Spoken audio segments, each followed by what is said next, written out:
People say, well, how can they survive that? How can they? It's because they've developed levels of leadership under them. But if you haven't been a very good leader and you're just at the bottom and you make a mistake, it's going to be over very, very quickly. So the questions I would be asking, here's the questions I would ask for your exercise. Question number one, what level am I on with most of the people? In other words, find out your average level for if you've got 10 people, if you took all of them and kind of said, this is the average, what level would you be on? The second question would be, who was on each level with me? Put their names beside each level so that you have an idea. You know, these 3 people are on level 1, these 2 people are on level 2. Get their names. Then the third question you ask yourself is, what do I have to do to increase my influence and leadership with them one level? How do I get them from level 1 to level 2? Well, it's very simple. To get them from level 1 to level 2, you've got to develop relationships with them. To get them from level number 2 to level number 3 is you got to put some wins under their belt. You've got to get success with them, because as they see you become successful, they feel the success and they'll put you on level 3. To get from level number 3 to level number 4, you've got to spend mentoring time with them and personally develop them and equip them and train them to be successful. So let me close with one more thing, and that is, there's a 5-step process on level number 4, the people development level. There's a 5-step process of how to train and equip people. Let me give it to you. It's very simple. Step number 1, the first thing I do to equip people is what I call the I do it stage. Very simply, if I'm going to equip you to do something, I have to be able to do it myself. Again, we teach what we know, we reproduce what we are. Too many leaders are like travel agents. They're sending people where they've never gone themselves.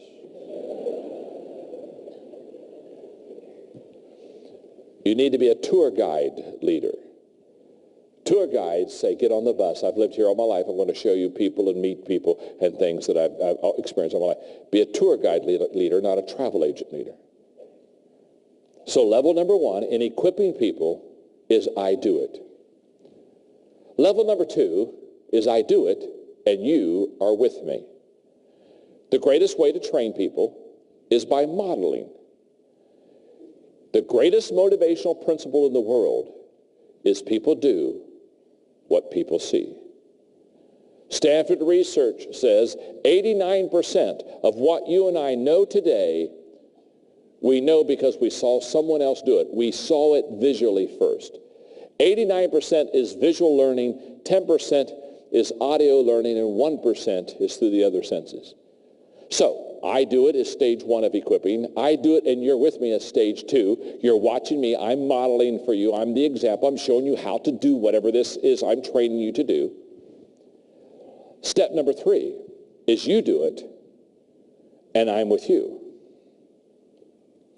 Step number 3 is you do it and I'm with you. Now I'm watching you. You've watched me for a while. You've learned from me. You've asked a lot of questions. Now I'm checking you out to make sure that you do it well. Step number 4 in equipping people is you do it. You do it. In fact, simply here's how this works. You do it. Now, most people think at level 4 that they've equipped somebody. They've gone from I do it, you're with me, you do it, and I'm with you, to you do it. Can I tell you something? You've never equipped somebody until they go to stage 5. Stage 5 is you do it, and someone is with you. That's when you begin to multiply yourself. When you can get to stage 5, level 5, in training and developing and equipping people. I do it, you're with me, you do it, I'm with you, you do it, and someone else is with you. Now you've started to multiply yourself. Now you've started to equip yourself. Does this make sense? Okay, all right, look at your neighbor and tell them, I am really learning a lot. Tell them that right now. I am really learning a lot. Look right back at the person who says, I'm really learning a lot, and say, thank God, that's why I brought you. That's why I brought you. Okay. It's 20 minutes after 3. We're going to take a 25-minute break. If you'll come back at 3:45, okay? I'll teach for one more hour. I'll teach to about 4:40, 4:45, okay? Now, here's what we're going to do. Yes, David? Okay, I'm going to go out and sign books. They want me to go out by the book table. I'll go out. If you've got the books, I'll sign the books by the book table. I'll meet you right out there. But let's do it. We got 25 minutes. Go get refreshments. Do whatever you got to do. Listen, at 1:45, please be back in here. Roger, kind of bring them in here. About 20 till, kind of start pulling them in. At 1:45, so I could teach for one more hour. Okay, are you having a good time? Are you having a good time? Okay, let's go take a break. All right.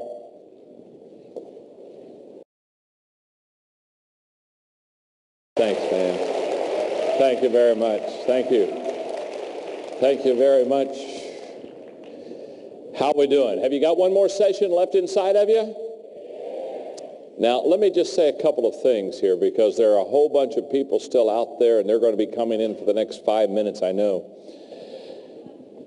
I felt bad because there was a line still for the books. And so what I'll do is, when I'm done speaking, I'll go right back out to that table. And if you have not had your book signed, I'll go back out for maybe 15, 20 minutes, and I'll sign before I have to go, because I have to speak somewhere else this evening here in town. So, but if you didn't get your book signed, if you'll go straight out to that table afterwards, or if you still haven't gotten your books, if you'll get them quickly, I'll do my best to sign them.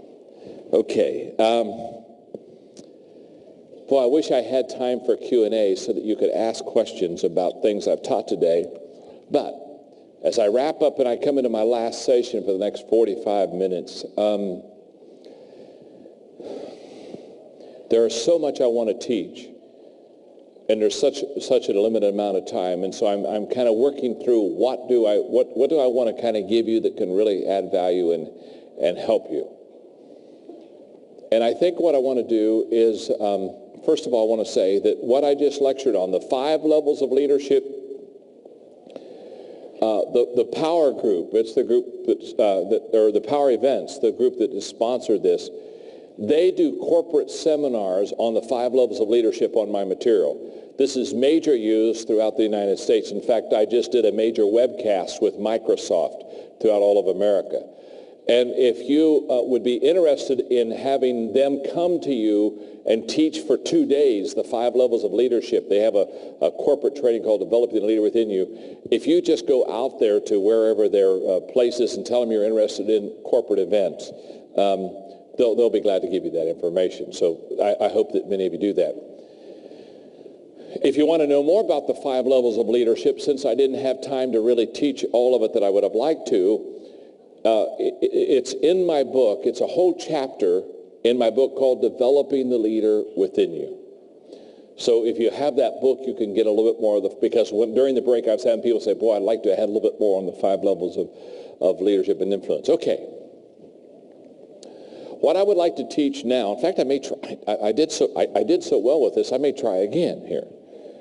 Now that I know which way to do it, I would like to take, I don't know, not a long time, maybe 10 minutes, and I would like to teach you how to prioritize your life so that you can be very successful in life. Because first of all, let's start here. A lot of people, they ask me if I do any teaching on time management. They'll say, do you have any books on time management? Do you do any teaching on time management? And I always give them the same answer. No, I don't do any teaching on time management, and I have no books on it. And here's why. Time management is an oxymoron. I'm blown away by people who say, well, teach me how to manage my time. First of all, you can't manage your time. It's going to go on whether you like it or not.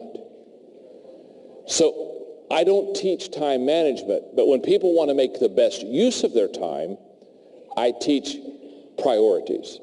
I teach them how to prioritize their life so that they can get the most out of it. I made a statement earlier today that I could tell, I didn't stay there very long, but I could tell it caught your attention. I was talking about my life and talking about that I only do 4 things. And I could tell you were kind of mentally hanging there for a little bit, and you were thinking, first of all, if I can only do 4 things well, the first thing you're thinking is I'm kind of a worthless individual, which I would tell you, yes, I am, and I'm very proud of my worthlessness.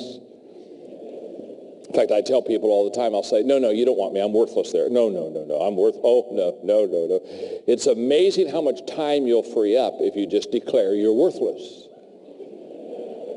Okay. A lot of people get involved in a lot of things because they have an ego bigger than their IQ. Just back off and say, no, I'm not any good at that. You don't want me. Okay. But I told you that I only did 4 things. And when I was talking about only doing 4 things, I can tell you, okay, 4 things. He only does 4 things. In fact, it was interesting. The other day, my wife Margaret and I were having a conversation about the 4 things that I do. And she was telling me, she said, John, I really think you only are good at 3 of them anymore. So I'm getting less and less. I figured this way. You start with 4, you go to 3, you 2. When I can do nothing, they just bury me, okay?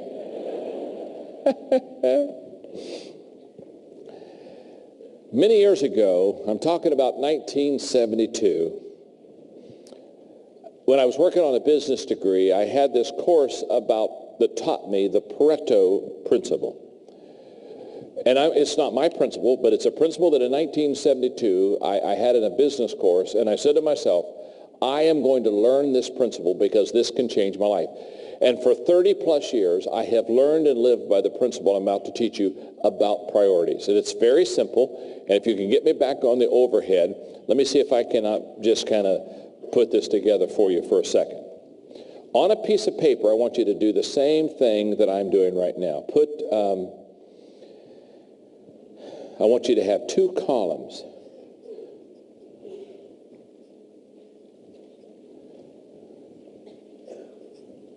And those 2 columns should have headed up priorities and production. Let's start right there.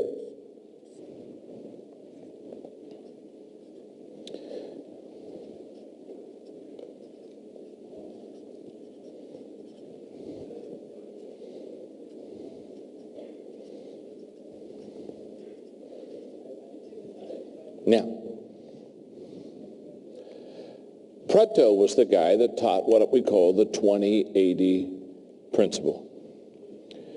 Let's look at our priority line first. Pareto would teach you and me that if we have 10 things to do, the first thing we should do is list them according to priorities.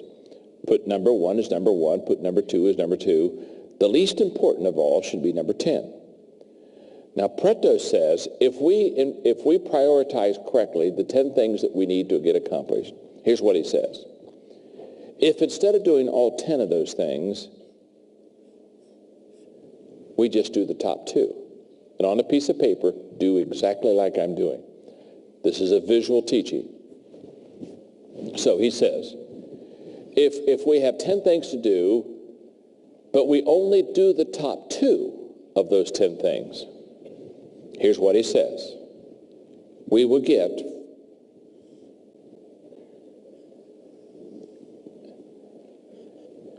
an 80% return of everything that we need to accomplish in our life. Now that's a tremendous visual right there. What he's saying to us is if we have 10 things to do, but we only do the top 2, we don't do the bottom 8. We just do number 1 and number 2. That we will receive an 80% return of everything that we need in our life. Now he goes on to say, let's say we ignore the top 2, and instead of doing the top 2, we do the bottom 8. We do numbers 3 through 10. Here's what Pareto says. If we do the bottom 8, we will only get a 20% return of everything that we want to accomplish in our life. Now, when you just look at the visual that you have on your paper, it's pretty amazing. Here's a person who does 2 things, and they get an 80% return. They get a return 4 times what they've done. Here's a person who does 8 things, and they just get a 1/4 of the return. Now, it's from this visual and from this teaching of Pareto that we say in the States, we have an expression, that is, it's not how hard you work, it's how smart you work. Basically, this is a principle that teaches us choose or lose. You either choose your priorities. If you don't, you'll lose your effectiveness. Pareto basically said, it's not doing everything, it's doing the main thing that's going to be the difference in your life. Now, I first learned this principle in 1972. I've taught it thousands of times. I've lived it in my life. And basically the day I did it, I said, okay, John, you're going to very quickly, or as quickly as you possibly can, you're going to find out what you do well, and you're going to stay in your strength zone, and you're not going to do things you don't do well. So from 1972 to about 1982, it took me about 10 years to figure out what I did well. I only do 4 things well. So I only do 4 things. You see, the question is not, will your calendar be full? I'm going to assume all of our calendars are full. We're all busy. Is that true? How many of you are busy? Okay. The question is not, will our calendar be full? The question is, who will fill our calendar? Because the person that fills the calendar is the one who determines the priorities. And so because I understand that, and because I've learned that principle, I only do 4 things, and you say, well, how do I prioritize my life so that I only do 4 things? There are 3 words that I want you to write down. The first word is requirement. Very simply, you've got to ask yourself, what's required of me? In other words, when I prioritize my life, I have to do what I have to do. In other words, there are certain things that are required of me. That's not a choice. It's not an option. I have to do them. If I don't do them, I'm going to get fired.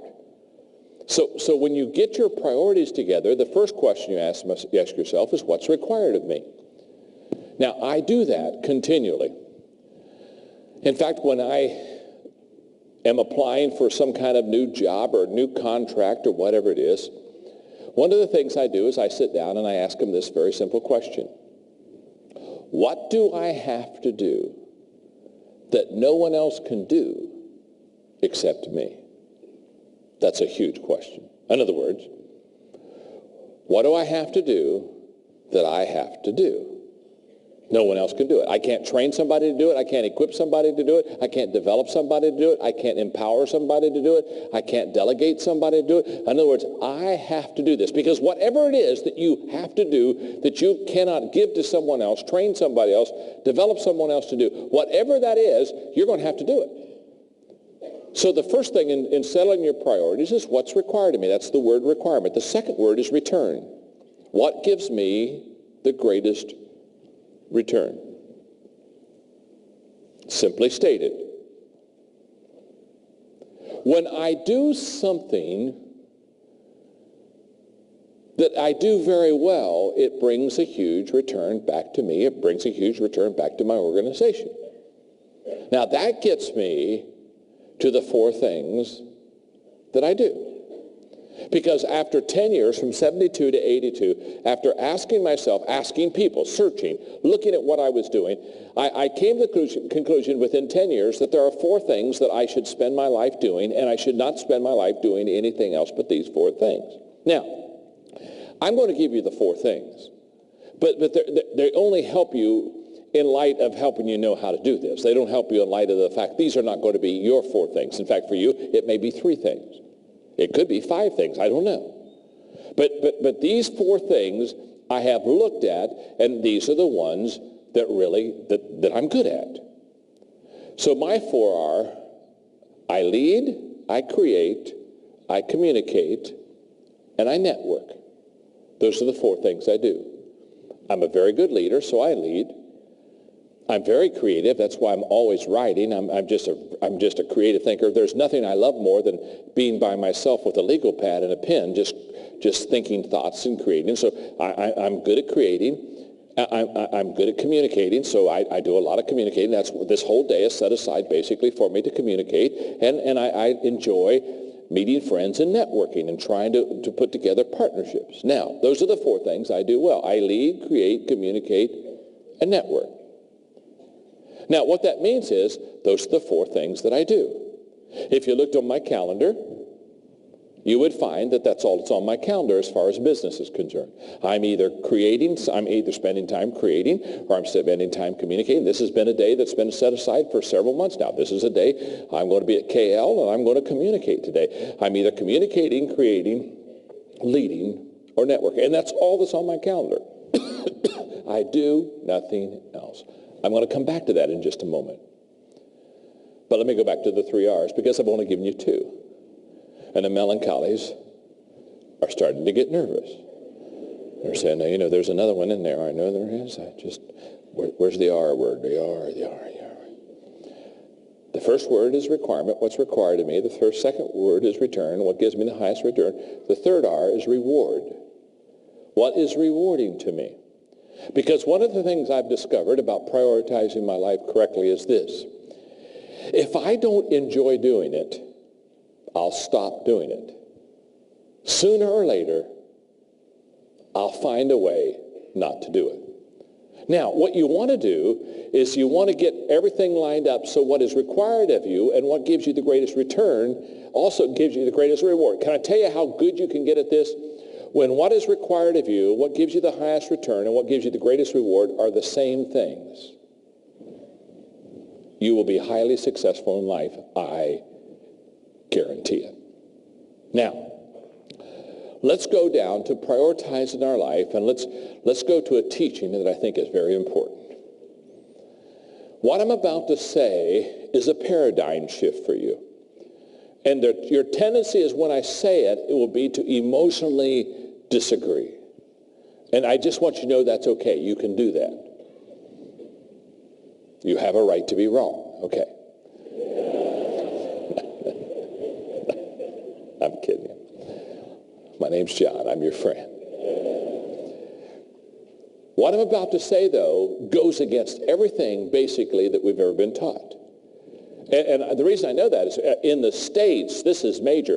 What I'm about to teach you for the next 10 minutes has more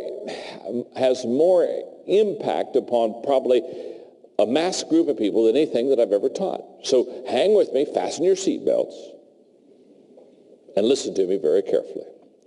Because the statement I'm about to say to you is a little bit different than what you're used to hearing. Let me qualify it. I'm talking now about your skills. Only your skills. Okay? Here's the statement. From this moment on, stop working on your weaknesses. From this moment on, stop working on your weaknesses. Now you say, oh my goodness, John, I'm not even sure I can write that down. What do you mean, stop working on my weaknesses? What I mean is, stop working on your weaknesses. And you say, why should I stop working on my weaknesses? You should stop working on your weaknesses because you are weak in your weaknesses. You're not any good in this area. Now, that's against everything we've been